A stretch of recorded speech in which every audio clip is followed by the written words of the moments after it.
Howdy Moz fans, and welcome to another edition of Whiteboard Friday.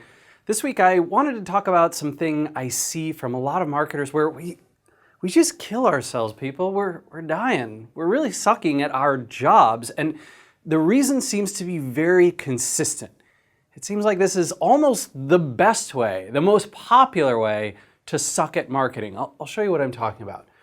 So here's our marketer, right? And he or she has good intentions in mind, but he goes out and looks at, every opportunity with the same lens on, right? So goes out and looks at partnerships and sees only the possibility of business development. Goes out and looks at other blogs and other places in the industry where they might contribute and sees only a guest post opportunity, a chance to earn a link.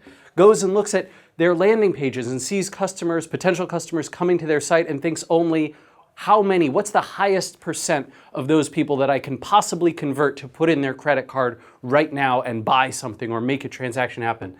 They look at conferences and events and see only, all right, how do I speak there or should I sponsor it, and how do I get the most customers I possibly can out of that event? How do I get coverage from press, media, and bloggers? How do I turn this advertising placement into ROI? How do I turn these people on social media who are interested in my topic into people who follow me, become my customers, and amplify my content?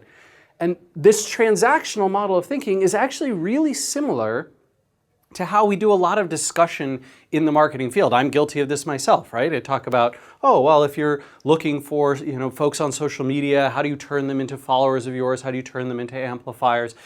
And these are important topics that they're good tactics, but this view, this idea that all these people are just a chance to make money, just an opportunity, it's almost like the prostitution of marketing, right? If you think about the difference between dating and paying for a physical relationship, they're thought of in such different ways, right? One has all sorts of positive and romantic and long-term associations in the world, and the other has incredibly negative connotations. I won't get into the morality of our different views on these things, but this same thinking applies in the marketing world. And we've all been on the receiving end of it. We've all been these people who are reached out to by this transactional marketer. Transactional marketing results in only one thing: transactional relationships. And those transactional relationships are represented because every interaction is viewed exclusively through this, how are you going to become money for me? Which is an ugly, ugly way to think and an ugly way to be thought of. And we all can feel it when it's coming from someone else. It means treating people merely as conduits, right? They're conduits for either attracting or becoming customers. And you prioritize, when you think in this model, you prioritize something that's actually dangerous to your long-term success, your short-term success.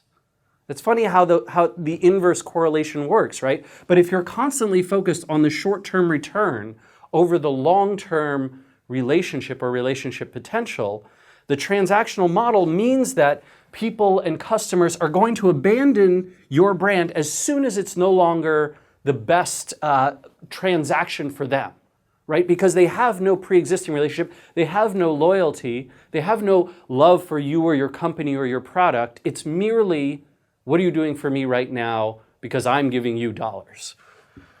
No one is cheering for your success. That's so frustrating. How do you build a community? How do you build a social following? How do you attract an audience if no one's cheering for your success, right? These folks are somewhere between ambivalent and sometimes antagonistic. I'm sure you can think of brands, a lot of times people complain about this when it comes to utilities. Think of your relationship with your cable television provider or with an airline with whom you've been very disappointed, right? These kinds of classic transactional models apply. There's no brand loyalty. And occasionally when there is, it's so special, so unique, so rare and weird that we talk about it and blog about it and tweet about it and share it.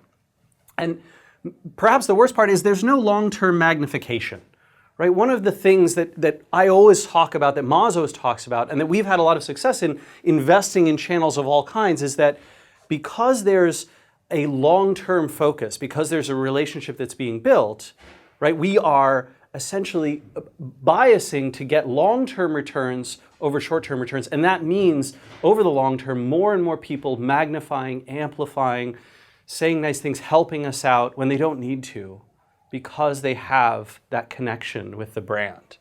And if you're missing that, the flywheel that you should be building with things like SEO, with things like social media marketing, with things like content marketing, encounters too much friction. And it actually becomes a transactional model just like paid advertising, and you lose a ton of the benefit that you would normally get from inbound channels. So don't do it.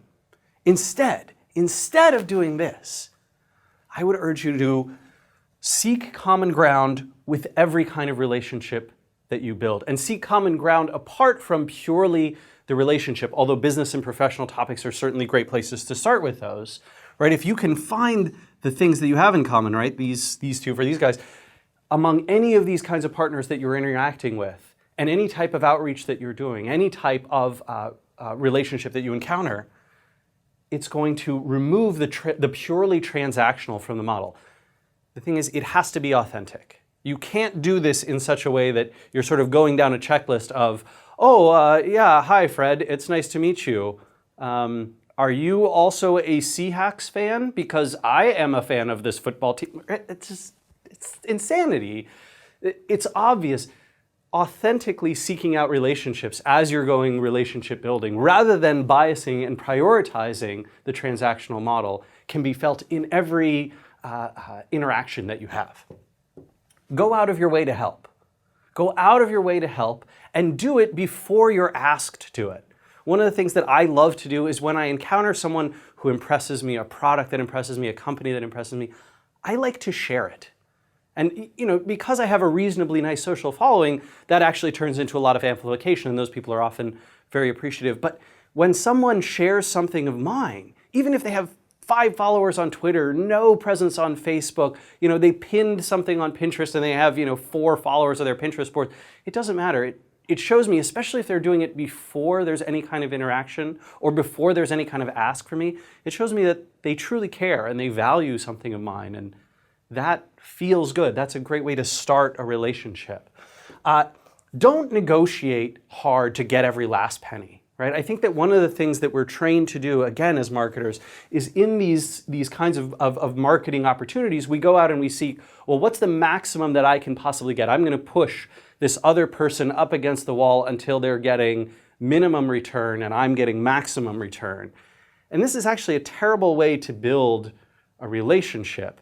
And of course, it results in this feature where people abandon the brand as soon as you're not providing the best service to them, or as soon as you're not the best transactional option for them. So if you can follow these things, right, and go and change the way you do outreach, the way you do social media marketing, the way you do business development, the way you do advertising placements, the way you do pitches, generally speaking, I think you're going to see a much greater return. All right, everyone, hope you've enjoyed this edition of Whiteboard Friday. We'll see you again next time.